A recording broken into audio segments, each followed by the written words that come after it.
खबर यह है कि इराक के बगदाद इंटरनेशनल एयरपोर्ट पर बड़ा हमला हुआ है। रॉकेट और ड्रोन से ईरानी प्रॉक्सी गुटों ने अटैक किया है। इराकी एयरफोर्स का एंटोनोव N-32B कार्गो विमान क्षतिग्रस्त कर दिया है। ये उसी की तस्वीर आपको दिखा रहे हैं। विमान के परखच्चे उड़ गए हैं। विमान का नाम है एंटोनोव N-32B और ये इराकी एयरफोर्स का एक शक्तिशाली विमान है जिसको ध्वस्त किया गया है। और ये हमला जो किया है ईरान की प्रॉक्सी ने किया है जो इराक को टारगेट पर ले रहा है। तो ये बड़ी अपडेट है। हिजबुल्लाह हुती के अलावा जो तमाम प्रॉक्सी हैं ईरान के, वो भी इस जंग का भाग बन चुके हैं। अब इन दो तस्वीरों को आप देखिए। आग लगती हुई विमान में आप देख ही रहे हैं, लेकिन उसके बाद विमान का क्या हुआ है ये जरा आप इस तस्वीर में देखिए। पूरी तरह से परखच्चे उड़ गए हैं विमान के। एक बड़ा नुकसान पहुंचा है इराक को। यहां पर यह बड़ा अटैक था, टारगेटेड अटैक था, जिसने अपने टारगेट को सफलता से हिट किया। एक और बड़ी खबर, ईरान ने इजराइल पर 4 बैलिस्टिक मिसाइलों से हमला किया है। कुछ बैलिस्टिक मिसाइलों को तो इंटरसेप्ट करने का दावा इजराइल ने किया। ईरान के टारगेट पर दक्षिण इजराइल के शहर हैं। हमले में किसी के भी घायल होने की खबर नहीं है। गनीमत इसी बात की है। और क्योंकि बैलिस्टिक मिसाइलों के साथ साथ क्लस्टर बमों का इस्तेमाल भी ईरान इजराइल पर कर रहा है, तो ऐसे में आप देखिए एक के बाद एक कई मिसाइल हमले किए गए हैं इजराइल पर, लेकिन एयर डिफेंस ने नाकाम कर दिया। ये दावा इजराइल ने किया है। तो कुछ ही मिसाइलों को वो इंटरसेप्ट कर पाया और कुछ मिसाइलें अपने टारगेट को हिट करने में सफल रही। एक और बड़ी अपडेट, अमेरिका से इस वक्त की बड़ी खबर आ रही है। राष्ट्रपति डोनाल्ड ट्रंप ने एक बड़ा दावा किया। ईरान युद्ध के बीच राष्ट्रपति ट्रंप का बड़ा बयान सोशल मीडिया पर राष्ट्रपति ट्रंप ने पोस्ट किया। ईरान के लिए आज का दिन बहुत बड़ा है। हमारी सेना ने कई ऐसे टारगेट्स को नष्ट कर दिया है जिनकी लंबे समय से हमें तलाश थी। हालांकि राष्ट्रपति ट्रंप ने यह नहीं बताया है कि आखिर वो टारगेट ईरान में हैं जिन्हें उन्होंने नष्ट कर दिया, जिस पर उनकी सेना की जीत है। हालांकि उनका ये बयान बेहद अहम माना जा रहा है। उन्होंने कहा बिग डे इन ईरान, और जिन टारगेट्स पर हमारी लंबे समय से नजर थी उन्हें डिस्ट्रॉय कर दिया है हमारी ग्रेट मिलिट्री ने। लेकिन उन्होंने ये नहीं बताया कि ये सारे टारगेट जो थे ये थे कहां पर लोकेटेड थे। एक और बड़ी अपडेट है, राष्ट्रपति ट्रंप ने ईरान के ग्राउंड ऑपरेशन का इशारा किया है। ये बड़ी अपडेट, ईरान में ग्राउंड ऑपरेशन की तैयारी में है अमेरिका। अमेरिकी नेवी का amphibious assault ship middle east में पहुंचा है। मिडिल ईस्ट पहुंच चुके हैं 3500 marine commandos. Amphibious assault ship USS Tripoli से पहुंचे हैं मरीन कमांडोज। और 3500 कमांडोज का पहुंचना ये बताता है कि ये पूरी तैयारी है अमेरिका की तरफ से कि अगर ऐसी नौबत आती है तो कैसे हवा से कवर किया जाएगा इन कमांडोज को, और फिर धीरे धीरे खर्ग आइलैंड से ईरान में अपना आधिपत्य जमाने का जो सपना, रिजीम चेंज का जो सपना डोनाल्ड ट्रंप देख रहे हैं, वो क्या अब ग्राउंड ऑपरेशन के जरिए ही पूरा होगा। हालांकि डोनाल्ड ट्रंप ने सीधे तौर पर इससे तो अभी ये नहीं कहा है कि ऑपरेशन होगा ही, लेकिन इससे इनकार भी नहीं किया है। वो बार बार ऐसा इशारा दे रहे हैं। एक और बड़ी अपडेट, ईरानी संसद के स्पीकर मोहम्मद बाघर गालिबाफ का बयान आया। हमारी सेना पूरी तरह से तैयार है, बाघर कह रहे हैं। हम अमेरिकी सैनिकों के जमीन पर आने का इंतजार कर रहे हैं कि उन्हें आग के हवाले कर सके। और कल वहां के अखबार में जो फ्रंट लाइन थी वो चेतावनी ही थी अमेरिका को कि आओ और मिट्टी में मिलाने के लिए हम तैयार हैं। आ तो गए हो लेकिन वापस ताबूत में जाओगे। अब ये दूसरा वीडियो आप देखिए। अपना शक्ति प्रदर्शन करते हुए ईरान ये बताने की कोशिश कर रहा है हर मोर्चे पर ईरान सक्षम है और किसी भी हमले का जवाब देने के लिए वो तैयार है। ईरान के अंदर ग्राउंड ऑपरेशंस की तैयारी पूरी हो चुकी है। मिडिल ईस्ट में अमेरिकी बूट पहुंच चुके हैं। अमेरिकी राष्ट्रपति ट्रंप के बस एक ऑर्डर का इंतजार है। दावा किया जा रहा है कि अमेरिका का यह ऑपरेशन लिमिटेड होगा, यानी टारगेट पर होंगे ईरान के रणनीतिक द्वीप, और यह ऑपरेशन हफ्ते में नहीं बल्कि महीनों में पूरा होगा। रिपोर्ट देखिए।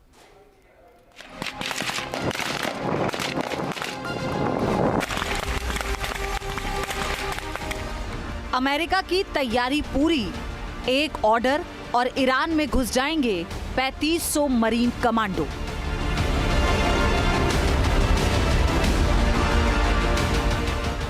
अमेरिकी सैनिक का इम्तिहान, हफ्ते नहीं महीनों तक चलेगा ईरान के अंदर संग्राम। आसमान में होगी बमों की बारिश, जमीन पर होगी गोलियों की बौछार। जी हां, अमेरिका की तैयारी पूरी हो चुकी है। 1 महीने बाद जब ईरान झुकने को तैयार नहीं, तो अमेरिका अब अपने एम्फीबियस कमांडोज को युद्ध के मैदान में झोंकने के लिए कमर कस चुका है।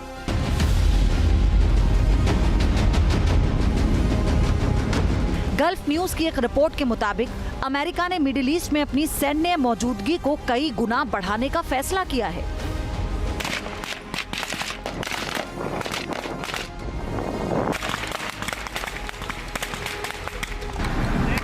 ये सिर्फ डिफेंस के लिए नहीं, बल्कि इसे ग्राउंड वॉर की तैयारी के तौर पर देखा जा रहा है।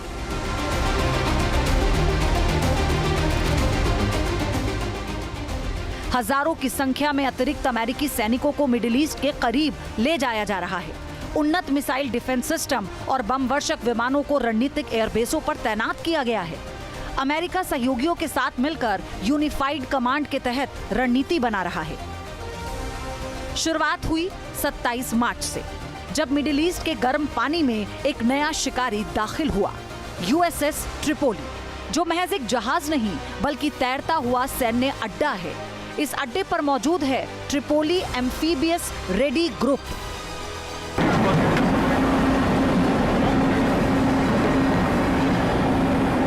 और 31वीं मरीन एक्सपेडिशनरी यूनिट के 3500 कमांडो।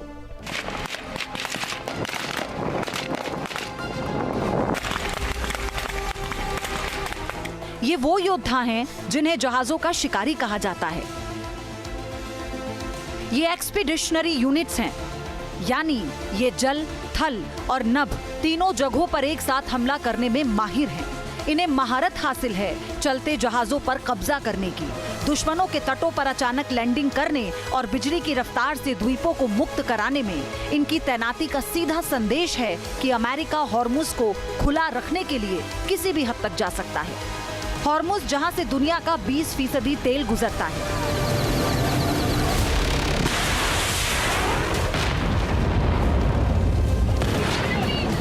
अब इन सैनिकों की निगरानी में हो सकती है। इनकी मौजूदगी ने अमेरिका और इजराइल के हौसले बुलंद कर दिए हैं और ईरान के माथे पर चिंता की लकीरें खींच दी हैं।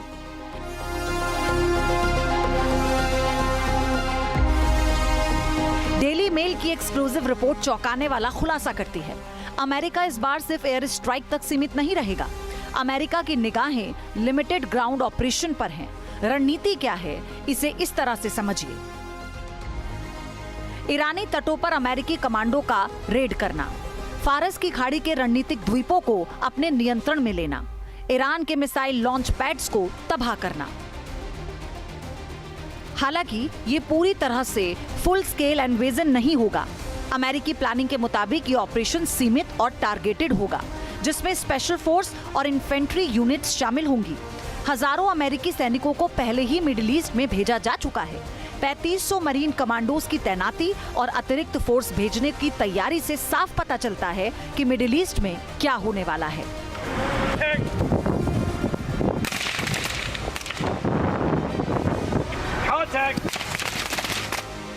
लेकिन दिलचस्प बात यह है कि अमेरिका की तरफ से अब तक कोई अंतिम फैसला नहीं लिया गया है।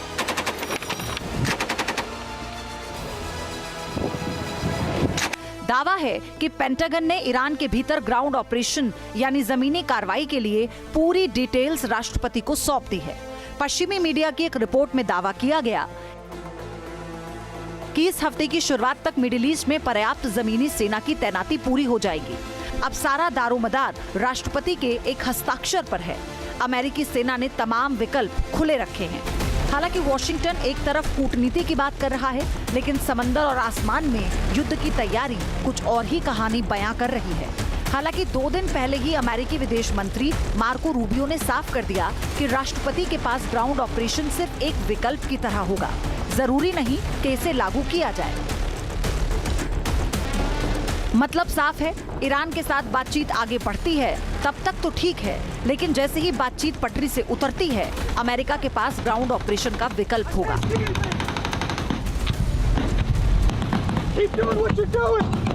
बस एक ऑर्डर और शुरू हो जाएगा ईरान के अंदर महायुद्ध।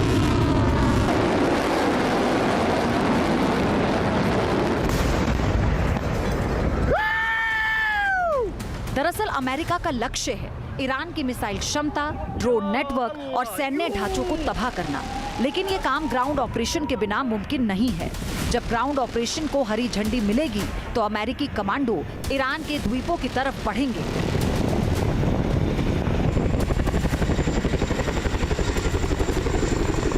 ईरान में दाखिल होते ही धीरे धीरे IRGC के ठिकानों की तरफ मूव करेंगे। वो तेल के ठिकानों को कब्जे में लेंगे, आसमान से उन्हें कवर देंगे दुनिया के सबसे खतरनाक बम वर्षक B-52 स्ट्रैटोफोर्ट्रेस। 2 B-52 बम वर्षक ब्रिटेन के RAF फेयरफोर्ट पहुंच चुके हैं। ये वो विमान हैं जिन्होंने कोल्ड वॉर से लेकर खाड़ी युद्ध तक दुनिया का इतिहास बदला है। इनकी तैनाती का सीधा मतलब है ईरान के सैन्य ठिकानों पर घातक बमबारी। ये विमान बिना रुके हजारों मील तक उड़ान भर सकते हैं और एक साथ दर्जनों टन बारूद ईरान के बंकरों पर बरसा सकते हैं। लेकिन क्या ये इतना आसान है? जवाब है नहीं। और ये कार्रवाई हफ्तों से लेकर महीनों तक चल सकती है। यानी अमेरिकी फोर्स हर पल खतरे के साए में रहेगी। रिपोर्ट्स के मुताबिक ईरान की सेना और IRGC एसिमेट्रिक वॉर यानी गुरिल्ला रणनीति के लिए पूरी तरह से तैयार है। इसका मतलब है ईरानी सैनिक छोटे लेकिन घातक हमले करेंगे। वो मिसाइल स्ट्राइक करेंगे और अमेरिकी सुरक्षा बलों को निशाना बनाएंगे। इसका नुकसान कितना होगा अमेरिका को अंदाजा भी नहीं होगा। Team news nation.